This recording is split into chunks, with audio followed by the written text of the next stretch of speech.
যারা বাপ্পার নামে কোরবানি দেয় কিন্তু তার কোরবানি দেয় না। তো বলে বাপ্পার নামে কোরবানি দিত না, অবশ্যই দিব। বাপের যদি একটা লুঙ্গি লাগে, এর লাগে কি ফুতের লুঙ্গি কিনতো না? কথা কন না কেন? বাপের যদি একটা জামা লাগে, তো এর লেগে কি বাপের জামা আমি দিছি দেখা আমি আর খালি গায়ে আটমু নাকি? তো তাহলে এটা কথা হইল কোনো? বাপের নামে কোরবানি দিলাম দেখা, মার নামে কোরবানি দিলাম দেখা আমি কোরবানি দেব না, এটা কোন কথা? ছেলেটার দোকান অথবা ছেলেটা ঢাকা কাজ করে, চাকরি করে, দিদাই করুক, তে বাইতাইয়া তার কাছে কিন্তু টাকা আছে 60,000-এর বেশি, কিন্তু বাইতাইয়া মাতে না, তার বাপের হাতে টাকা 10,000 দিয়া দেন আপনি কোরবানি দেন, বুঝতো না খাওন আপনার নামে দেন, আপনি মুরব্বী মানুষ, আপনি মরিয়া গেলে আর পাইবেন কোরবানি।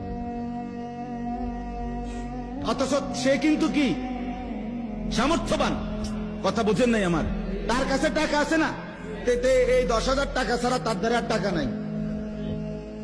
তাইলে এই ছেলের উপরে তো কোরবানি ওয়াজিব। অথচ সে তার বাবার নামে কোরবানি দিল, বাবার সাথে শরীক দিয়া টাকা জমা দিয়া 10,000 টাকা বাপারে বুঝাই দিয়া শেষ। সে মনে মনে ভাবতেছে আমি তো কোরবানি দিছি, এই যে আব্বারে দিছি 10,000, তুই বেটা আব্বারে না 10,000 দিছ, কোরবানি দিছ কই? কোরবানি উপলক্ষে না 10,000 টাকা বাপেরে দিছ, তো তুমি তো সারা বছরই টাকা দাও, তো এখনো দিছো, এটা অসুবিধা কি? বাপমার খেদমত তুমি করবা না? বাপমারে তুমি দিবা না? বলেন কি পরিমাণ ছেলে যাদের কাছে টাকা আছে অথচ তারা কোরবানি দেয় না।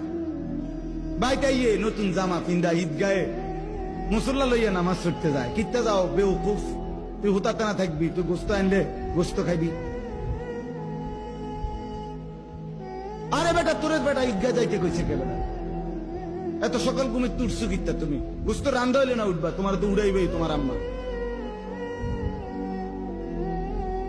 এই জন্য এটা শরীয়তের বিধান। অনেক ছেলে আছে বালেগের উপরে কোরবানি ওয়াজিব। অনেক ছেলে আছে ঢাকা, চিটাগাং শহরে, বন্দরে চাকরি করে, ব্যবসা করে, তাদের কাছে টাকা আছে, এতে অনুমনে করে আমি কোলাই নন। তুমি অবিবাহিত মনে করো, অবিবাহিত হইলেও কোরবানি যার উপরে ওয়াজিব হয় তাকে কোরবানি দিতে হবে না? না বউ থাকা সত্য? কথা কয় না, হেতু তো এটা বুঝেই না, হয়তো মা এটা পাত্তাই দেয় না, এটারে হেতু এটা কিছুই মনে যায়। তাহলে এখানে বিবাহিত অবিবাহিত না, তো বালেগ হলেই শরীয়ত সম্মত টাকা, শরীয়ত নির্ধারিত যার কাছে আছে তাকে কোরবানি দিতে। তাহলে অসংখ্য মহিলাদের উপরে কোরবানি ওয়াজিব হয়, অসংখ্য ছেলের উপরে।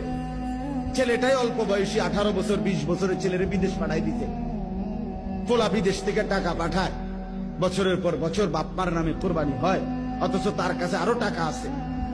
তাহলে ওই টাকাগুলোর কারণে তো তার উপরে কোরবানি ওয়াজিব।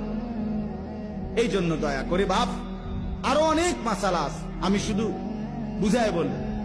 ওই 2 ভাই চাকরি করে অথবা 2 ভাই ব্যবসা করে, দোনো ভাইয়ের আলাদা 2টা দোয়া, কিন্তু সংসারে একসাথে অন, এমন আছে না?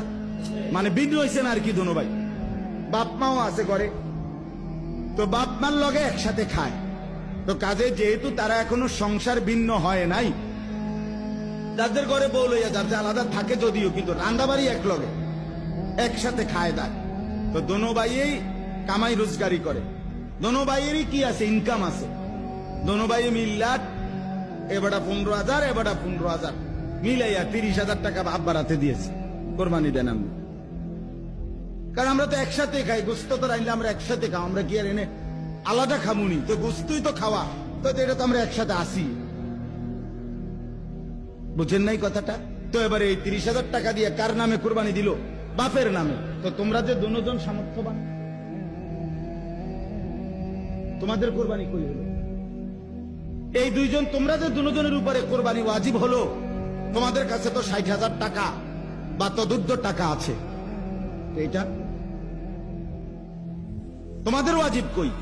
এটা কি গোশত খানা? শুধু কোরবানি মানে গোশত খাওয়া? তো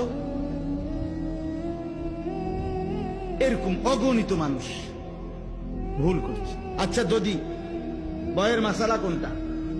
মনে করেন 7 শরিকের কোরবানি, 6 শরিক আলগা হয়ে গেছে, আর এইখানে যে একটা শরিকের মধ্যে এরা 2 জন শরিক হয়েছে, এই 2 ভাই, কিন্তু দোনো ভাইয়ের উপরে কোরবানি ওয়াজিব।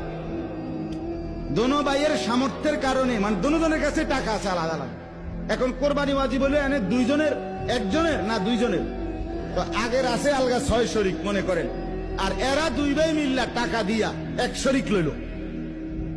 তো দেখতে না আপনার কাছে মনে হইলো কয় শরিক? 7 শরিক, কিন্তু কোরবানি ওয়াজিব ওয়ালা শরিক মূলত হয়েছে কয়জন? তো একজনের কোরবানিও হবে না, ও বাকি 6 জনও মার্ডার। গোস্ত খাইতে পারবো, গোস্ত দোষ হইব, এটার সমস্যা হইতে হবে।